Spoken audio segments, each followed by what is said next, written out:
Hi, guys. Welcome. Thanks for coming to Irresistible Email, two words that generally aren't together, so we hope to debunk that myth today. I am Jillian Smith, Director of Content at Twilio SendGrid. I've been with SendGrid for about 6.5, 7 years, in marketing for longer than I will care to share with this group. And I'm Carly Brantz. I am the VP of Revenue Marketing at Twilio SendGrid, and I've been at Twilio SendGrid for 8 years now. And Jillian and I have been working together, like you said, for nearly 7 years. One of sort of the special things about our relationship, there are so many, but one of them is that we both really love these little emoji, they're called Bitmojis. And we often communicate Strictly, through Bitmojis to each other. And so we thought it would be fun to incorporate some of our fun Bitmojis into our presentation for today, as we're talking about email. So you're welcome in advance. Yes. We didn't have our avatars created, so we could have used those instead, but Bitmojis it is. That's right. Yeah, so let's do it. All right, so when you think about something that's irresistible, it's usually something that's sort of hard to pass up. So it's hard for me to walk by a cute little baby without stopping to check it out and ask the name. Puppies are pretty irresistible. I also feel like when you walk into Costco, or really any store for that matter, it's pretty impossible to walk by those samples without stopping for an irresistible treat. What do you think is irresistible? All of mine were food related, but I generally think about Mrs. Fields cookies. So I'm from New Jersey, and in my mall in my hometown, Jersey. I see you. The minute you walk through the door, you'd always smell this amazing aroma, right? Even if I wasn't hungry, I couldn't turn down the cookies. I think it was a sort of brand promise, right? Everyone was so friendly, the smell was amazing, the taste was even better. I always knew I was gonna get something that was very distinctive but consistent. So I think when we think about irresistibility in emails, they don't generally go hand in hand. No. But I do think, email can be one of your strongest channels for customer acquisition and ROI, but you really have to focus on creating that irresistible email. And I think to do that, it comes down to this formula, and that's getting all of the right email elements, a well thought out strategy, building that trust and relationship with your recipients, and then being really thoughtful about the email you're sending. So we're going to go through all of those steps today. Yeah, we're going to jump right into it with the right email elements. And so actually I want to ask you guys really quickly, if you wouldn't mind, just a show of hands of who considers himself a marketer here in some way, shape, or form. Sweet. And then developers? Okay, cool, a healthy mix. So we're going to try to make sure that we cater to sort of both audiences here. But I think to the email marketers in the room, there are a million things that go into creating an email, and it takes a lot of diligence and hard work. And so we can only talk about a few today, and there are 3 in particular that Carly and I really think help you get to that level of irresistibility. And that's your subject line, your copy, and your images. So when it comes to subject lines, Carly, what should we be thinking about? Well, it really is your first and only shot to get an open. So you've got to make it count. There are a lot of different ways that you can entice your subscribers to open your email through your subject line, and you can include some sort of suspense or cliffhanger in the subject line, or a question, or of course an offer that's hard to pass up. But you've got to be really thoughtful, because it is your one shot to get your customers' attention or your subscribers' attention. So one of the questions that we always get is, how long should my subject line be? So we have a big data team at Twilio SendGrid, and they helped dig through a bunch of data for us and found that in general, 7 words are the most popular, while 4 words get the most engagement. So Carly and I are going to be sharing a fair amount of data throughout the presentation today. We'd love for you to use them as benchmarks, but realize that everyone's program is different. So sometimes we have people come up after and freak out that, like, I'm not writing forward subject lines, am I doing something wrong? We want to encourage you to test into these recommendations. But we think it's sort of fascinating if you think about the emails that you receive and that you send. Are they on this 4 words end of the spectrum, or much higher? my guess would be much higher. You can see as my Bitmoji shows here. This is a snapshot of my iPhone. And I ran a very unscientific test a little while ago. I signed up for a bunch of emails from travel sites. I think within 3 weeks I got 64 emails, which was a lot in 3 weeks. And I wanted to particularly look at the subject lines. And if you look here, almost all of them are well above 4 words. The max word count was 17 words, which is crazy. Wow. So if you think about most of us are consuming our email on mobile devices, from our benchmarking report, I think it's about 55% on aggregate. You're losing a huge opportunity here if you're going over that 4 or 8 word limit, right? So Carly said your subject line is your one chance to get an open. What are you sacrificing when only half of it is coming across? Mm-hmm. Yeah, there are a ton that got cut off there. It's crazy. And one of the latest debates in the email world, and certainly between Jillian and myself, is to emoji or not to emoji. Now, I am a big fan of emojis. I think that it can be a powerful marketing technique when used correctly. And that's when you have an emoji that fits with your industry or the topic of your email that's relevant to the subject line. So if you look at all of these emails with emojis in the subject line, you can see that there are a lot with the heart eyes. Those are the common ones that you probably want to steer away from. I myself am a big fan of this one on top that score $20 off just in time for taco night. It's a little long, but I like the emoji. And you can see my Bitmoji. I'm a big taco fan too. But our big data team also has done some analysis on the use of emojis. And during the holiday season last year, we saw that when using emojis, you actually saw a lower engagement when you used an emoji. On the flip side of that, Valentine's Day came around, and during that holiday, they saw that using an emoji actually increased engagement. So it's something that I would encourage you all to try and test in your own email programs if it's relevant to your industry and you think it would resonate with your audience. Yeah, I found that to be very conflicting. It was like, oh, during Christmas and Hanukkah, like, oh, of course, if it's great during Valentine's Day, it should be also during the holidays. So it's something that's really important to kind of test out. Mm-hmm. Yes. So on the pro side, because I'm a glasses half full person, unlike Jillian, I think that the using emojis can be new and different and fun. It can add a lot of personality to your message and your subject line. And like I said, you can customize based on your vertical or your industry. I've seen a lot of the airlines use little cute airplanes, or for cruise lines, a little boat. I think it can be really fun. I am not an optimist. The naysayer. I will be on the negative side throughout the presentation, and I think when I look, I actually believe this is my inbox. I think on the flip side, emojis can be really distracting. A lot of us are getting hundreds of emails. Here in particular, I just feel like my eyes don't know what to look at. They're certainly not looking at the subject line. And so I think I get distracted from the main point. I end up not opening. Also, you have to be really mindful that emojis don't always render correctly in your subject lines. That's why having testing tools like Email on Acid or Litmus, or certainly within SendGrid marketing campaigns, can help you with that. But if you send a subject line and there's just a hole or like a little box with a question mark in it, it looks like a mistake. It is a mistake. And you're also losing that really valuable real estate.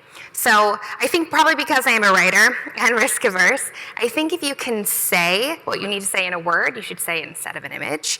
Like, why take the risk if you don't have to? And they can be polarizing. I mean, Carly loves it. You see her light up when she sees the tacos. I'm a little bit more disgruntled about it. Again, I think if you're fighting for that irresistibility, you want to get to the top of someone's inbox. Why would you sort of take that risk? Like, all for the Bitmojis in my text, but like, don't put it in my email. So we have a little battle royale going on that we always like to ask people. So I think I've been winning so far, just hint, hint. If we can see by show of hands who either uses emojis or is for them in their email program on Carly's side. Yeah, I like it. Okay, and then the hands will go higher for the not side. Anybody? Yeah, okay. Oh, man. man. I'd say that was like 60-40. Oh, I think I've won every single time almost. know. So again, worth testing, but like, and we test almost every holiday and we see it sort of shift back and forth. There's a lot of nuance there, but just something to keep in mind. And then another part of the subject line, so we've talked about length, we've talked about emojis, personalization comes up a lot. So again, we went to our big data team, what are they seeing? And actually they saw that personalization, meaning really your first name and your subject line, didn't see a huge increase in engagement. And I kind of agree with this. I think for all the marketers and developers out there, we have such a plethora of data at our disposal. We should know more than just someone's first name. When I ran that travel subject line test, I think over a quarter of them had my first name in the subject line, and to me, it feels very advertorial. Of course, they're gonna use it, it's the only data they have on me. They don't have any other information. It doesn't really truly feel personalized to me. That sort of email one-on-one, we should be taking it a step further. Yeah, and I can relate to feeling less than enthused when I open my inbox in the morning and there are a million messages and it's Carly do this or Carly that. I expect people to know something more about me than just my first name to get my attention. Agreed. So let's move on. Yeah, the next element to consider is tone. And it's sort of like the personality or attitude behind your writing and what's in your email. And what we're seeing is a lot of different companies are taking a very distinct tone in their messages. And I think that's great. I think you want to be really thoughtful when you're choosing the theme or the tone of your message so that you're not alienating anyone and you're making everyone feel like they're just part of your tribe through the tone of your message. So these are some that are taking very distinct tones. We're going to talk a lot about the hustle and go through some of their examples. They take sort of like a snarky, bold, edgy tone. And I know that you have worked really hard on our tone at SendGrid, Twilio SendGrid over the years. Yeah, I feel like, your copy and your tone is a great way to build connection with your recipients and sort of get through that noise. So at SendGrid, we take on Twilio SendGrid, a bit more of a coach player. Tone really encouraging, very positive. I think first round review is a little bit more on the educational side, informative. I really like them, but very trustworthy. Really good emails is always really funny. It's so funny. Yeah, it's always a laugh in the inbox, which I super appreciate. It's interesting because you always know when you see their subject lines, like I don't even need to look at the brand, I know who it's coming from. I think that's a huge win when it comes to that sort of step above other senders out there. The skim is awesome, sort of on the opposite side of the hustle, tends to be a little bit more sort of feminine, and like Carly said, all of these brands are really, as for the marketers, Seth Godin would say, speaking to their tribes. It's very hard to do. Content style guidelines take a while. I've been working on ours for a long time. But it really makes a difference when it comes to expectation setting and having consistency in your emails. Mm-hmm. And I would say once you decide on what your tone is going to be, it's not something you can just sort of dip your toe in and do a little here and a little there. It has to be consistent throughout all of your marketing materials. So if we go to this example from the hustle, you can see that right off the bat with their subscription widget, they already have sort of like this snarky feel. So it says you're already reading this, so you might as well let me finish my point. They continue that sort of edgy dialogue and banter, and even the images that they're using in their daily email. So you can see here the silly picture of Mark Zuckerberg or Sylvester the cat. They do make each of their images, and it's daily in every email that they send. Really funny, too. And then ultimately, they carry that tone through to the content of their email and their headlines. And you think it might be a bit polarizing, but it works in their favor. Again, because that expectation setting is there, they really know who they're speaking to. And like Carly said, it's a part of their full sort of marketing life cycle that this is how they're speaking to their customers. And I'm sure it's something that they test through. We'll talk about testing in a little bit, which is sort of exciting. But I think of any sort of, I'd say, modern tone, the hustle has really kind of nailed it here. So just something for you to think about, like, have you written out those guidelines? How are you thinking about how you consistently communicate with your recipients? And if that consistency isn't there, is that an area that you can sort of work on to get to that next level? Mm-hmm. So images is the next element to consider, and our delivery team at Twilio SendGrid recommends that for every 2 lines of copy that you have 1 image. So oftentimes that means that you can only use 1 or 2 images within your email, so you really want to make sure that it ties to the copy and the tone of your email, and that you really make that 1 or 2 images count. So if we look at this next example from Artifact Uprising, I think that the text-to-image ratio in this email is really great. And on 6 tips to photograph spring, nothing says spring better than a pond with some beautiful lily pads. So I think they did a really great job here with the image. And sort of on the opposite side of the hustle, like I do think that serenity and sort of being hip is what Artifact Uprising is known for, and so that sort of continuity is shown here, and it's like a really nice balance. Yeah. So we've gone through the right email elements, talked through sort of copy and tone and subject lines, and now we want to talk about strategy, which is our sort of second piece of our formula. And I think that strategy can be really broad, and of course there's a ton that can go into it. But Carly and I think for 7 years, and I think probably for the next 7 years if we're still in email, which I think we will be, will be the same. Segmentation and testing are really the 2 cornerstone pieces of any great marketing strategy. They're important things that you nail and you sort of consistently hone in on. So Carly and I want to share some data and a couple of examples to show you kind of those in action. Mm-hmm. So the Global Email Benchmark Report is a resource that we've been putting together for the last few years. I would encourage you to go to the sendgrid.com website, to the resources section, and download this guide. It has a ton of great information to benchmark your own email program to those across 15 different industries I think we have included. We're putting together our 2019 version as we speak, but I wanted to dig into a few of the metrics on this slide because I think it's really fascinating. So you see on the right-hand side here the monthly send rate. And over the years, you can see in 2016, the majority of senders were sending about 10 emails per month. And over time, that has slowly decreased so that last year we saw it at 7. Now, as companies were sending fewer emails, you can see on the left-hand side, the open rates are actually improving. So with fewer emails, you see higher engagement and higher interaction with your emails. So I know it seems sort of counterintuitive for an email company to tell you to send fewer emails, but you really want to make sure that when you're sending email that it's relevant and valuable and you're not just sending for the sake of sending. And oftentimes, less is better. Yep, exactly. And this is just a quick double click to show you of the 15 industries that Carly mentioned. We go into a bunch of different data points. So encourage you to check it out. It's on sendgrid.com/resources. But let's talk about segmentation. All right. It's one of my favorite topics. When I think about segmentation, I sort of think about it in 2 different buckets. So first is behavioral information, or rather demographic information. So what do you know about your subscribers? Are they male? Are they female? What's their age group? What kind of information did they give you when they filled out their first initial form? A preference center is a great place to gather some of that demographic information.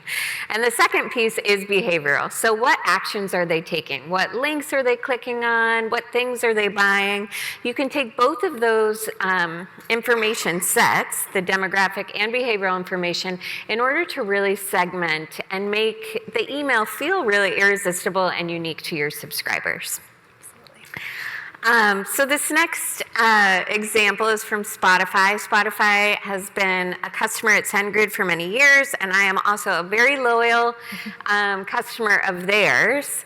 And this is, I think, an incredible email that they sent to me using both the demographic information they have about me on where I live in Colorado, and then they're recommending concerts based on the music that I've listened to in my area. So they're taking both the behavioral and the demographic information to send me this email that really did feel personalized and interesting to me. I think Spotify does an amazing job of sending really unique and relevant emails. And this is where it takes it a step further than just using your first name like we were talking about earlier. Right. This feels far more connective, and Carly's name, I don't have the subject line with me, but wasn't in the subject line because I received the same one, but my musical preferences are very different. I will not share with this group. I am going to the Backstreet Boys concert on Thursday night with my mom, but I open them and I'm eager to open them just as much as Carly, but because it feels so incredibly personalized to me. So another just quick look at the information that you receive in the benchmark report, and something I think super interesting as we talk about mobile versus desktop, that I think I said about on average 55% of recipients are opening their emails on mobile, but in certain industries like retail, we see that sort of skyrocket. So it's important to kind of look at these benchmarks and find where you fall, because the optimizations when it comes to your copy length and the tone you might want to use, and certainly the image to text ratio could change depending on the format. Here is another great email that I received from the Gap. I do a decent amount of shopping at the Gap and many other online retailers, but I buy for both myself and for my 2 young daughters. So I think they've taken that past purchase behavior and sent me this targeted campaign to buy new pieces for both myself and for my daughters. I think this is a great use of segmentation data.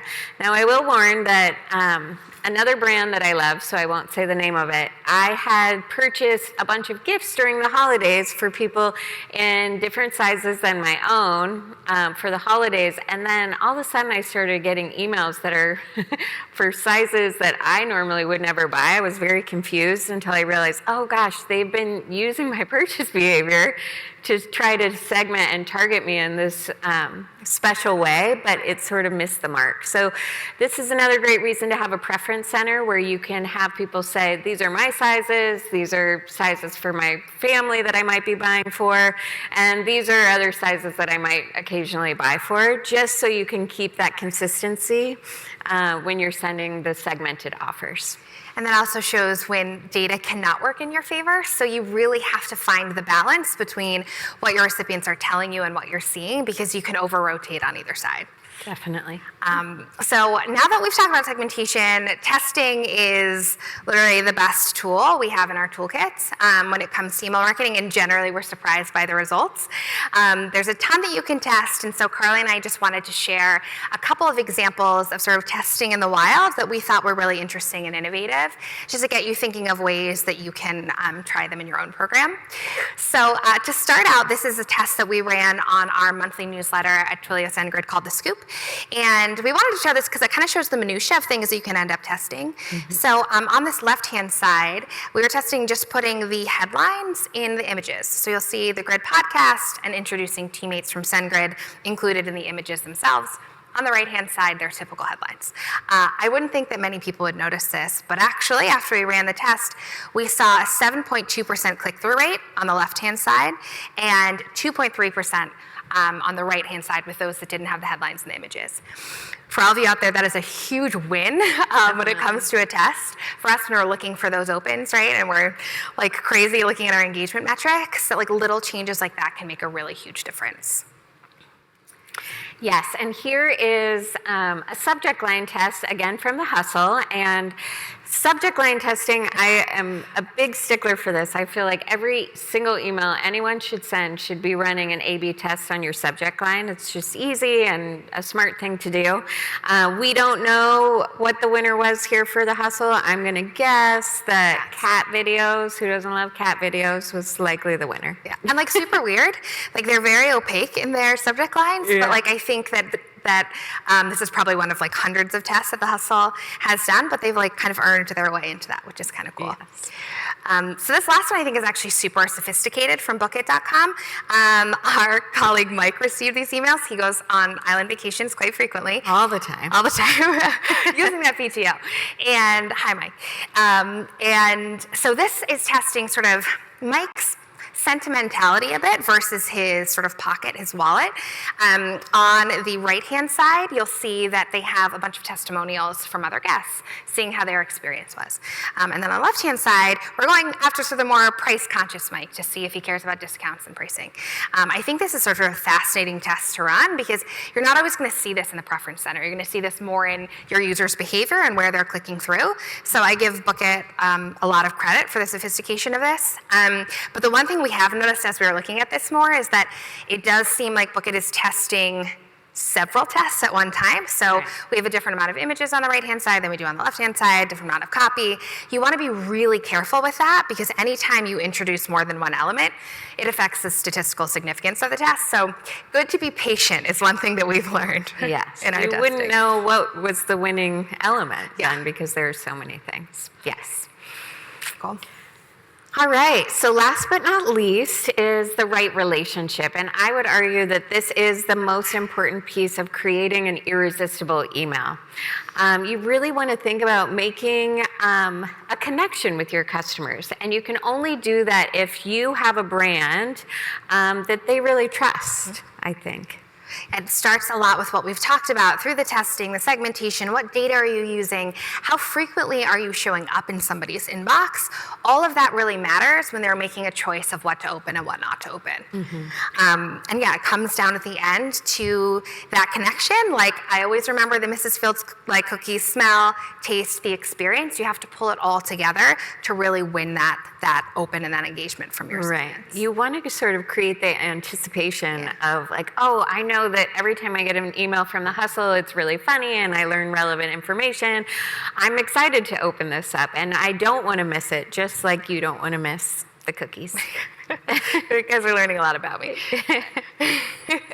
So a couple examples we're going to jump into. Yeah, so I had mentioned Spotify having a great email program. I love their yearly recap emails. Same with Strava and Uber. I wrote a whole blog post, if you're interested, on the SendGrid blog, all about these yearly recap emails. So for the past few years, we have created these ourselves, led by Jill Guest over here in the third row. She's speaking tomorrow, all about email and marketing campaigns, so don't miss that. But we've created this Your Year in Email yearly recap. And rather than us just sending out sort of, we've done a great job at SendGrid and here are all of our company stats, this was personalized for every single sender. So they got useful information about their deliverability at different ISPs, their most successful campaigns. And then we even took it a step further where we made recommendations for products and services as we were thinking about and heading into the next year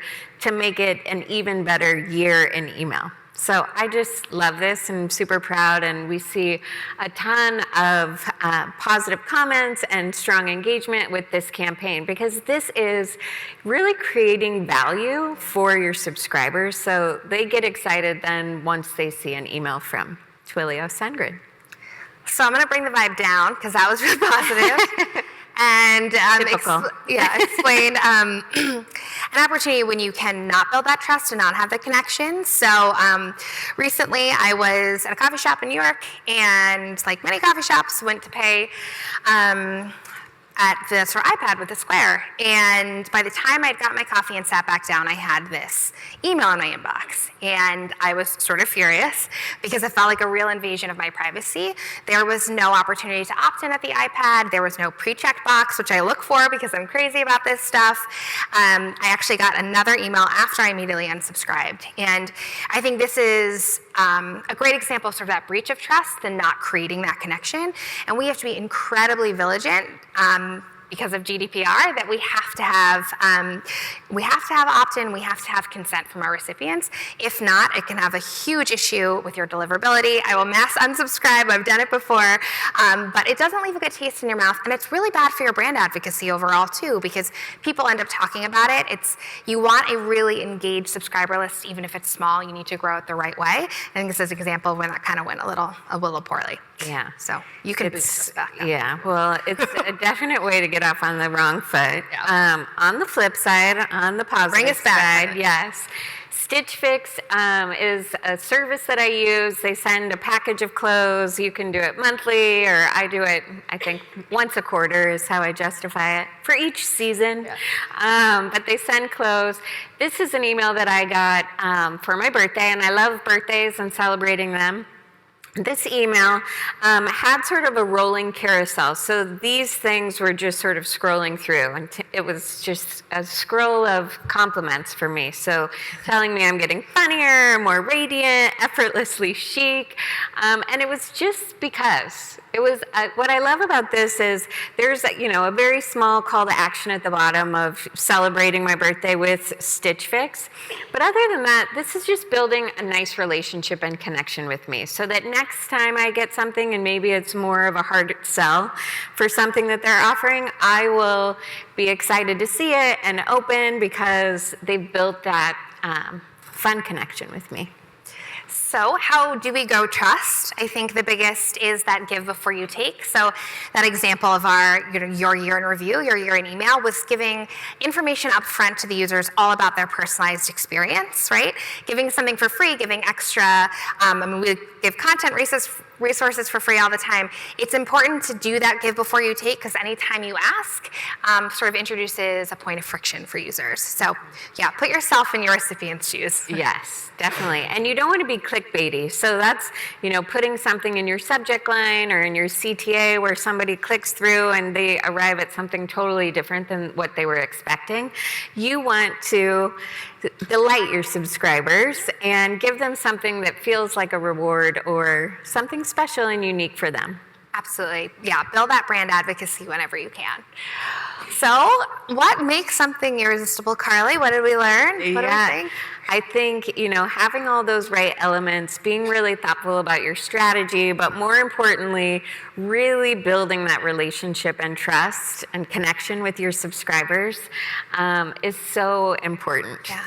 Lead with data, but really listen to your subscribers with that preference center. Use benchmarks like we've provided to see, are you on that 18% open rate, that 2% click rate, somewhere around there, better, worse?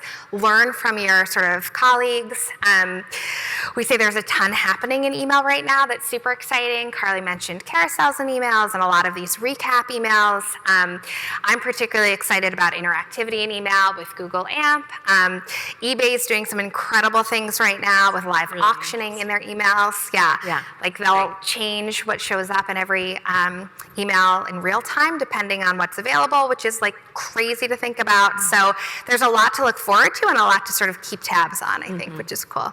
Yeah, and I definitely believe that it is an exciting time to be an email marketer. There are a ton of new things, and email is constantly evolving, which makes it really fun, and that's why we've been doing it for so long.